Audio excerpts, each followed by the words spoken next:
Hi guys, one more video. Chapter 4.4.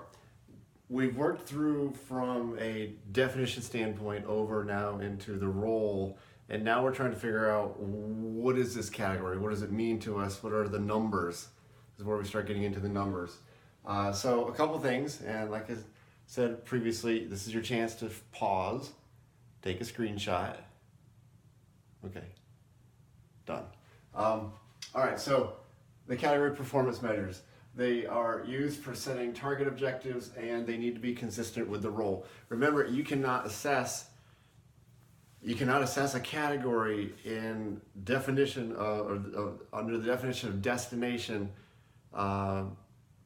if it's a traditional category, or if it's a preferred category, if it's a seasonal category, if it's a convenience category, because a destination category has a much larger scope and a much larger impact on the retailer, so you have to measure it a little bit differently. It needs to be consistent with the role. The characteristics, this assessment balances the architecture, so it has internal data, external data, has short-term data, long-term data. This isn't just a every period result. This is a long-term strategy that says, how are we doing in the marketplace? How are we doing internally? How are we doing in relation to our competition? You're putting it all together here. Multiple performance comparisons, and it's timely, accurate, and understandable measures. And so these are the characteristics of the assessment and the performance measures.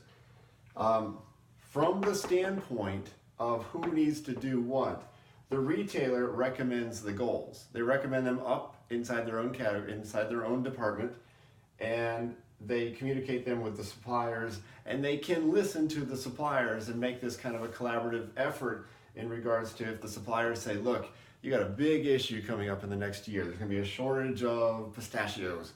You can't say that you're going to grow at 10% because I think you're going to be out of stock for half the year. So the supplier evaluates the objectives and then also provides external data, which is what I just talked about. Look, there's a shortage coming of a crop. You might not know that as a retailer, but they certainly know that if they are a supplier, and they should be telling you that. So let's go to these, and these are the measures themselves. And to help you kind of put them all in a perspective, what we're doing in this one is putting them into four major categories. You have the consumer, you have the market, you have all your financial measures, and then you have your productivity measures. And remember, category management is about all four of these. From the consumer, this is out of stock. Remember your switchability, those kind of things. And so you want your inventory to be as tight as possible, but you cannot be out of stock. And customers don't give you that much leeway to be out of stock multiple times before they start going to another retailer. Loyalty, you can see repeat purchases, especially if you have a card, you have a loyalty card, you have data you can use. And then overall satisfaction, you can measure satisfaction in a number of different ways. Probably the best way is whether or not the customer keeps coming back. That's a satisfied customer normally.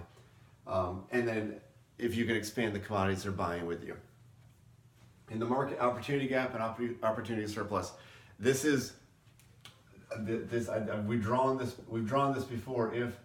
Make it 25%. If the retailer is 25%, has a 25% market share, but in the wine category has a 10% market share, then you have a 15% or 15 percentage point opportunity gap. That's the opportunity. It is a simple measure, and it's just a simple measure saying that if I as a retailer have this much market share, then I should have this much market share by category. Not necessarily always true. Remember, you might be in an area, you might have a format that doesn't cater to certain commodities. All right, but at least it's a gauge. These are all gauges, so you can put it all together and say, okay, does this make sense? Financial, private label sales. Remember private label sales, loyalty, gives the customer a value, gives you leverage against your suppliers, and builds your gross margin rate. So private label sales are important to a retailer. Transaction size, you're always trying to get your transaction size up. Your overall gross profit and sales growth. One of your measures is contribution margin, and I need you to know this one. So contribution margin, if you've taken any accounting, which you should have, if you've taken some accounting, you understand what contribution margin is, and you probably never thought you'd see it again. But here it is. Contribution margin is your selling price per unit minus the variable cost per unit. All right? It's a way to say how much of my overall margin, price minus cost, is going towards fixed cost. It's just one more measure. Is how much can actually contribute to the overall fixed costs, covering the fixed costs of the organization, or is all of your profit being eaten up in your variable? Big deal here when you're talking about big high cube items that take up a lot of space. If they take up a lot of space, they take up a lot of inventory floor space, then that means they are actually draining more of your resources from the shelf. Things that take a lot of labor, things that have to be cut and trimmed and cooked, those kind of things. Things that take a lot of refrigeration or a lot of heat. All right, so those are eating up. They don't contribute as much to your margin as a can of tuna sitting there for $3 and it's this big, something like that. So contribution margin, and then productivity, sales per square feet, which is kind of what I just talked about. One last thing, market share.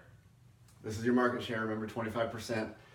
It is the total sales percent of the retailer inside the total sales of the marketplace. So that's 100%, 25%. The key here, it includes the retailer. So when you're putting that as a definition, it includes the retailer, okay? It's not just a percent sitting out there. And if it includes the retailer, if you're gonna grow market share, you have got to take it from somebody. So this part right here, it is a zero-sum game. Market share is a zero-sum game. Please keep that in mind. You do not grow market, everybody can grow sales, right? Everybody can grow sales at the same time. You cannot grow market share unless you're taking it from somebody. That's it. See you in the next video.